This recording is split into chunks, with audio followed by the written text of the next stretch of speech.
Welcome back, everyone, as we dive into part 3 of the Resource War. I'm excited that you guys have been enjoying this series as much as I have, loving the comments that you're all leaving, which has really added to the conversation and helped us to learn so much together, which is the whole point of all of this. So if you have not seen the first 2 episodes of my reaction to this series, the link's in the description, as well as the original content. Please check them out. Check out all of their great stuff over on Extra History. This is one of their earliest video series. Really been enjoying it. Really been enjoying preparing for my trip to France next week. A lot more to come about that, but you're going to be seeing videos from Normandy. You're going to be seeing videos with me, with some of our other favorite content creators, as well as some famous faces from Band of Brothers. And then, of course, I'm returning to the Somme to do a second, at least 6-part series about the fight there. Let's dive into the Resource War.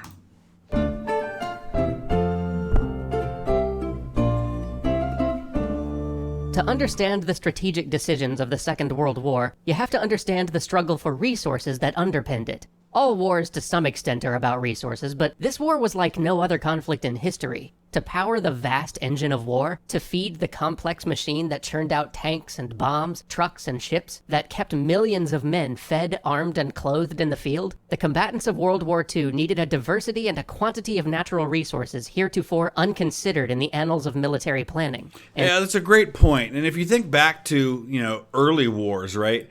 Let's go back to the Romans. What do you need to be able to keep an army in the field? Well, I mean, obviously they need their armor and they need their weapons. But beyond that, you need food and water. And that's really kind of it. I mean, you need access to wood to be able to build fires and to make fortifications and things like that. But really, it's about feeding the army. If you feed the army can fight. Then you move up to, say, the age of muskets. And now you need powder. And you need ammunition, and you need guns, and you have to replace those guns as things go wrong with them because they're mechanical, so things go wrong. You need artillery, and you need the munitions for the artillery and the powder for the artillery, and you need food and all of those things and more.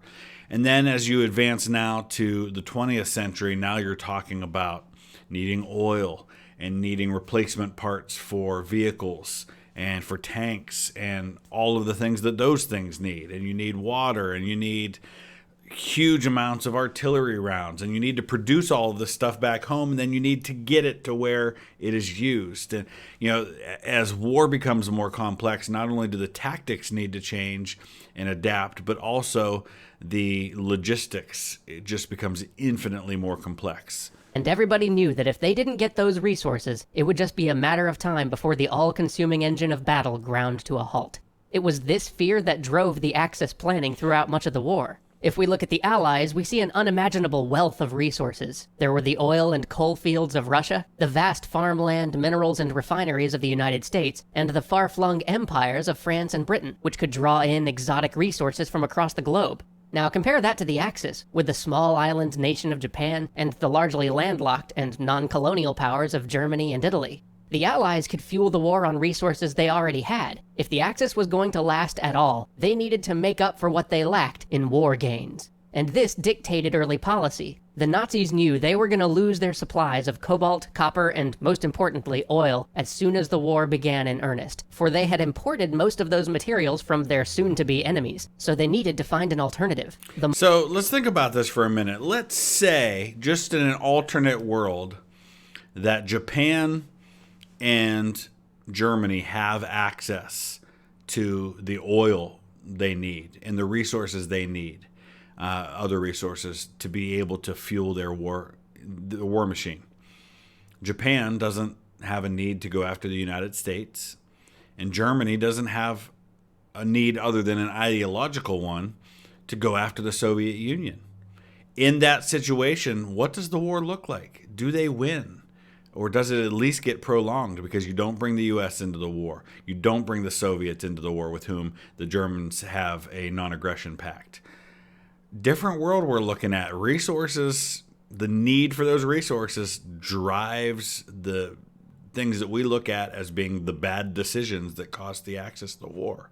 Molotov-Ribbentrop Pact with the Soviet Union not only assured that the Germans wouldn't have to fight a two-front war, but also laid out in great detail a trade agreement that would have the USSR provide Germany with the supplies of those resources it would need to prosecute the war. Next, the German planners had to tackle their lack of aluminum and iron, and this served as part of the impetus for the invasion of Norway. Not only would Norway serve as an excellent location for aluminum production, but it secured German access to Sweden, which is where the vast bulk of their iron imports came from. But the Germans would also need food if they were going to feed and field an army of millions, and France served as one of the most fertile regions in Europe. With a rapid conquest of France, Germany could also hope to secure strategic reserves that would buy them some time to pin down the other resources they were lacking. And the rapid conquest of France is exactly what they were after in the First World War and failed to achieve. But in the Second World War, they were able to accomplish that. So it's interesting. You see how there was a strategic reason for going after each one of these nations. And so there's the first 2 years of the war. Other concerns certainly factored into the strategic decision-making, but step by step, throughout the early war, you can follow the need to shore up the resources the German economy lacked.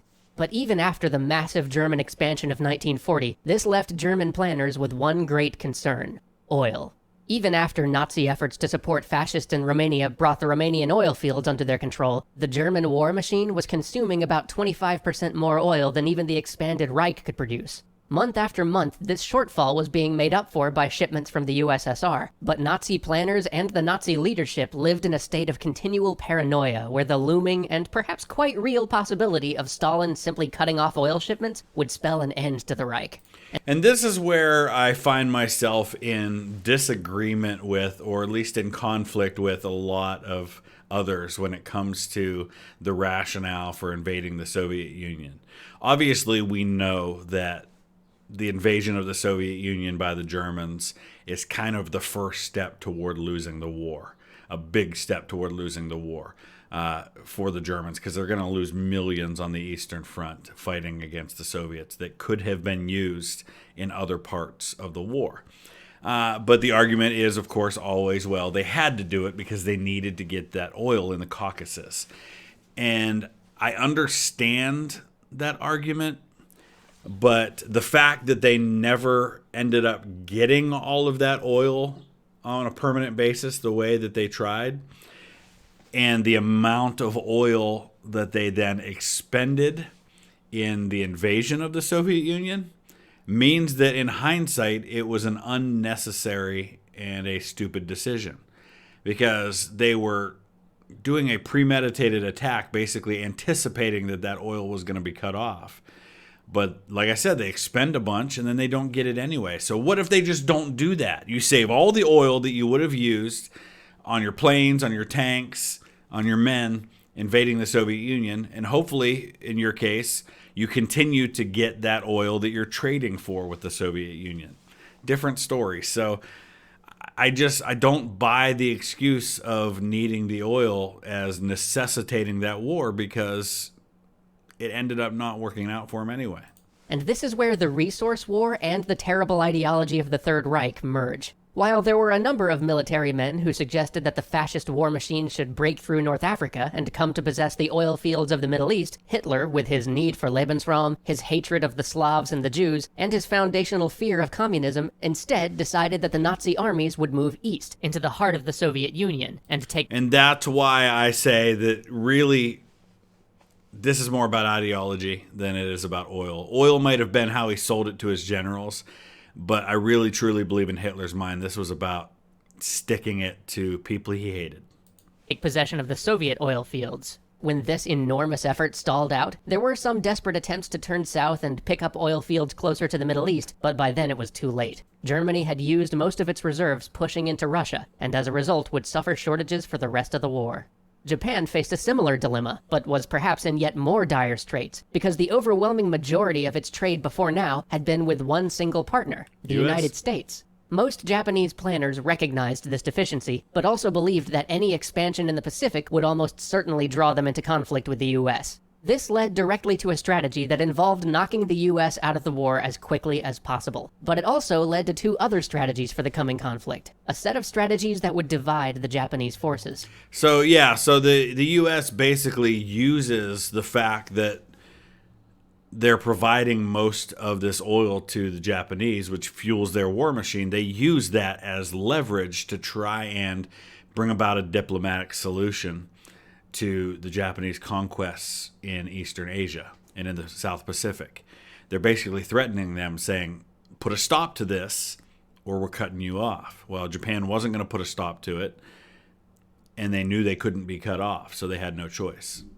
The army favored what is known as Hokushin-ron, or the Northern Expansion Doctrine, which called for a push through China into the resource-rich country of Siberia. The central idea was that the army could simultaneously bring the majority of raw materials that their economy needed under Japanese control and cripple the Soviet Union's ability to prosecute a war against Japan. The Navy, on the other hand, advocated Nanshin-ron, or Southern Expansion Doctrine, which proposed sweeping up the islands in the South Pacific to solve Japan's economic shortfalls. And both of these doctrines would play a huge part in how the Japanese prosecuted the war. In the outset of the war, with the invasion of China, we see the beginning of the implementation of the Northern Expansion Doctrine. But though little talked about in the history of World War II, this approach ground to a halt when the Japanese tried to push up through Mongolia and were turned back by the Soviets at the battles of Khalkhin Gol. Over 100,000 men fought an undeclared war there, and at its end, the Japanese army was forced to abandon its dreams of Siberian conquest. Yeah, we don't talk much about that there was some conflict that happens between the Soviets and the Japanese. We know that the Soviet Union declares war on Japan right at the end in 1945. They had agreed with the other Allied powers that so long after the capitulation of Germany that they would enter the war against Japan. And a lot of people argue that was a bigger factor than the atomic bombs were in Japan choosing to surrender. But there was some fighting that took place between them beforehand. Imagine if that had continued, how things might look differently. Which left their navy ascendant and free to push the doctrine that would win it the most prestige. And thus began Japan's rapid expansion into the Pacific. The idea was to strip the European nations already beleaguered by the war in the West of all of their colonial possessions in Asia. And this became an utter necessity because by this point the United States, Britain, China, and the Dutch government in exile, who controlled the all-important Dutch East Indies, had put an embargo on Japan. And I want to back up to something else he was talking about there with the Japanese doctrine. One of the biggest differences that you see between Japan and, say, some of the Allied powers is the coordination that is happening between the different branches of the military. In Japan, you've got a very strong rivalry between the Army and the Navy and the leaders of those, and the arguments that happen over doctrine, over strategy, really, I think, cripple the Japanese early in the war. Yes, that happens in every nation's military, but I think it hurt the Japanese more than most other powers. Denying it nearly 80% of its oil. And though this empire was rolled back and finally shattered over the course of the coming years, it does lead me to one last thing I wanted to talk about. You see, as the Japanese expanded in the Pacific, they denied the Allies one key war material: rubber. 90% of the world's rubber production came from the territory overrun by the Japanese. So what did the Allies do? Left with no alternative, they synthesized rubber. At the beginning of the Second World War, necessity is the mother of invention. Or only 0.4% of America's rubber was synthetic, but by the end, refineries dotted America, and techniques for synthesizing rubber had been established that underpin how we do it to this day. And even now, with no war or great international crisis, more of the world's rubber is synthesized than harvested. And this may seem like a small thing, but it tells us something very important about the Second World War. If World War I was the first truly industrial war, the first war where mass production and industrial capacity truly tipped the balance, World War II was the first scientific war, where things like radar, computing, and the atomic bomb would help to decide the world's fate. And I get what they're saying. I think that a lot of that happened in World War I too, though. Not least among these scientific advances were synthetics. Without synthetics, the resource war may have been lost. And while the creation of synthetic forms of many natural resources may not get heralded the way that the radar or the jet engine do, it changed the war, and changed the world economy forever. So if you want to understand policy decisions in World War II, whether they be strategic or scientific, one good place to start is to follow the resources. I hope some of these episodes got you thinking in a new way about the Second World War. I know they're not our usual epic story fare, but we wanted to take this opportunity to talk about tactics, ideas, and policies that had a huge impact, but sometimes get glossed over in the grand scheme of things. This more or less concludes our discussion of resources in World War II, but as long as we're talking World War II, we wanted to take a closer look at the Battle of Britain. So we'll see you soon for that. So I think there's one more episode of this, though, isn't there? Let me check real quick. Yeah, so they have a fourth episode, which is about the strategic bombing that takes place. So we'll be taking a look at that one tomorrow.